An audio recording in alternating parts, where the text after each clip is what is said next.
Good morning. Welcome to Keep the Faith with Pastor Frank. And this morning we're going to be talking about a thorn in the flesh. So get your coffee. I've got mine. I know and let's take a few minutes and talk about the thorn in the flesh. And um, good morning, Lewis and Gail. It's good to see you online this morning. Those of you, if you will, just let us know you're there. Give us an opportunity to say hi. Hello, Cheryl. It's good to see you online. And Sister Liz, it's good to see you online this morning. And uh, we're going to go to the scripture right away and talk. We'll just have a short devotion about the thorn in the flesh. Good morning, Sheila. It's good to see you. Hope y'all are doing well. And so, our scripture text this morning is found in 2 Corinthians chapter 12, verses 1 through 9. Now, we'll be using the New Living Testament. So I want to read this to you this morning. It said, "This boasting will do no good, but I must go on. I will reluctantly tell about visions and revelations from the Lord. I was caught up to the third heaven 14 years ago. Whether I was in my body or out of my body, I don't know. Only God knows. Yes, only God knows whether I was in my body or outside my body. But I do know that I was caught up to paradise and heard things so astounding that they cannot be expressed in words. Things no human is allowed to tell. That experience is worth boasting about it, but I'm not going to do it. I will boast only about my weaknesses. If I wanted to boast, I would be no fool in doing so, because I would be telling the truth. But I won't do it because I don't want anyone to give me credit beyond what they could see in my life or hear in my message. Even though I have received such wonderful revelations from God, so keep me from becoming proud. I was given So to keep me from becoming proud, I was given a thorn in my flesh, a messenger from Satan to torment me and keep me from becoming proud. 3 different times I begged the Lord to take it away. Each time he said, "My grace is all you need. My power works best in weakness." So now I'm glad to boast about my weaknesses so that the power of Christ can work through me. So that's quite a bit to talk about. And it's really uh, interesting that Paul says that he boasts about his weaknesses because God said that his power works best through our weaknesses.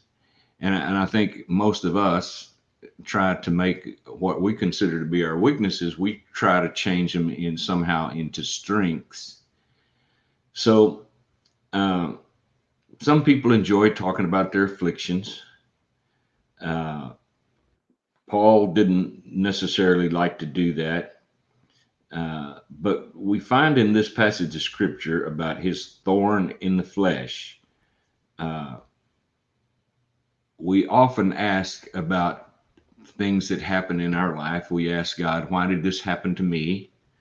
Um, Other things that try to make it to where we could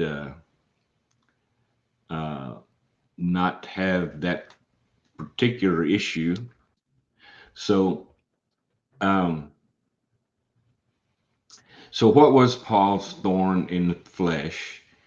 We're not really sure. We really don't know. It could have been figurative. Uh, it may have been literal. If it was figurative, it could be a bad temper, remorse for having persecuted the church, some personal adversary, some temptation. If literal, it could have been malaria, an eye disease, epilepsy, arthritis, or maybe an unhealed wound from some beating. There's been a lot of speculation over the years as to what Paul's thorn in the flesh is. I just marked that it says a thorn in the flesh, a messenger of Satan that's been sent to torment me. So, so think about, what is your thorn? It may be anything exceedingly trying or difficult. It may be a weak body, a great sorrow, or some gnawing burden. It may be a bad heart, disappointment, failure, or weakness. It may be someone who's always getting under your skin. A person uh, may be born with a thorn or discover it later in life. So we don't know what tormented Paul. I guess I think God's plan in this is pretty simple. Is if we knew what Paul's thorn was, we could all say we don't have that thorn, so we're okay. So I think God's purpose in not having that broadcast of what Paul's thorn was is pretty evident in that each of us, God deals with each of us personally. So I'm convinced that He wants to us to deal with our own thorn in the flesh. So just think about how some of God's people have suffered and still done great things. Job had something akin to skin cancer. Moses had a stammering tongue. Jeremiah was overwhelmed with a sense of his own deficiencies. Peter had a bad temper. Francis of Assisi had tuberculosis.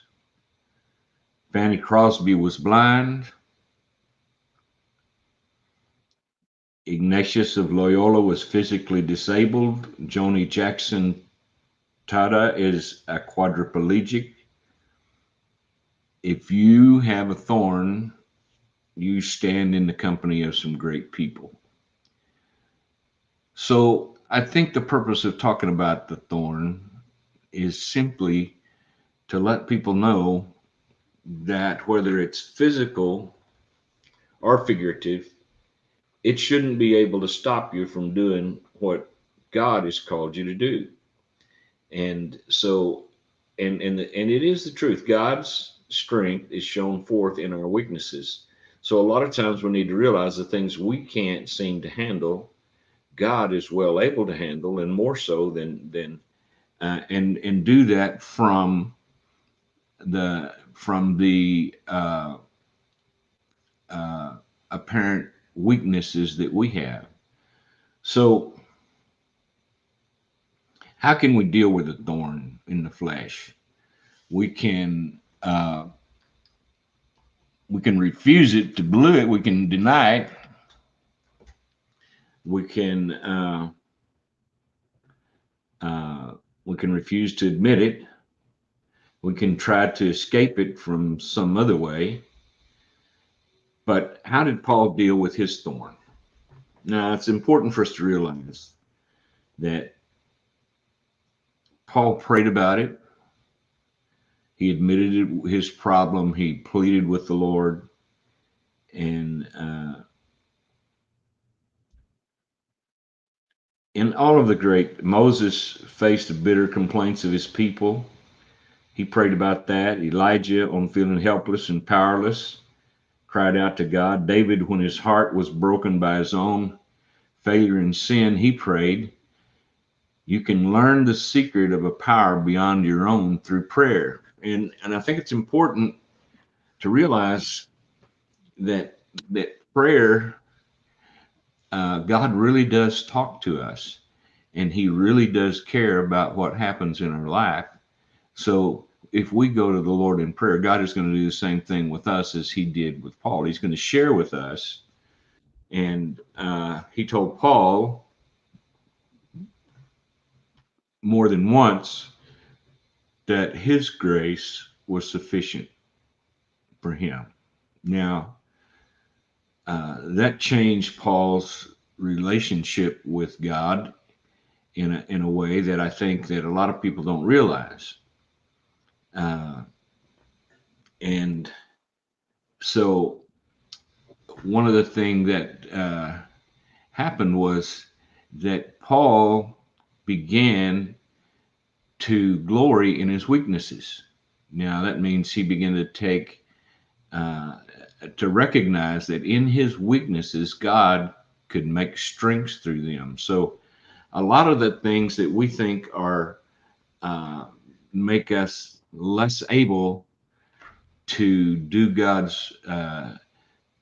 God's will are exactly some of the things that can cause us to be able to let God power flow through us through our weakness so that God's power can be shown, not our power. So God gets the glory, not us. So the thing that Paul did was uh, uh, in several people uh, have experienced the same thing, not just Paul. I mean, you can look through the ages and several people, men and women of God, have experienced, and some of those I mentioned earlier, have experienced similar circumstances, but refused to let their weakness or their thorn uh, uh, stop them from doing what God had asked them to do. And I think that's the important thing about realizing that we have weaknesses.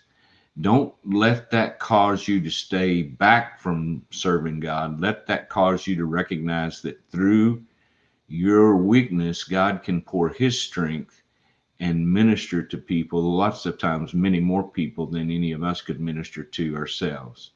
So uh, always remember that yes, we would like to know all the particulars about Paul's thorn in the flesh, and we would like to know how to avoid such things. But there's a couple of things that I want to mention. Number one, some people think that just because you're a Christian, or if you are a real Christian, that you won't have any sicknesses, you won't have any illnesses, you won't have any problems. Well, I think this story that Paul uh, uh, mentions and highlights here in Second Corinthians tells us that's an absolute fallacy. And especially when you look at other men and women of God, even in the Bible, Moses stuttered. Other people had a lot of issues that they had to deal with. So it tells us that people that are serving God and doing things for God are also going to face trials in the flesh. Uh, so so just remember that whenever you think you're at your weakest, God can come in and help you to be use that weakness to become a strength to bless people around you. So the truth is, Paul's physical handicap brought spiritual blessings, and I think that so. The point this morning is this, and I'll get to it right now, and it's real simple. Always remember, no matter where you are, no matter what's happened or what's going on or what your thorn is, God's grace is sufficient to keep us.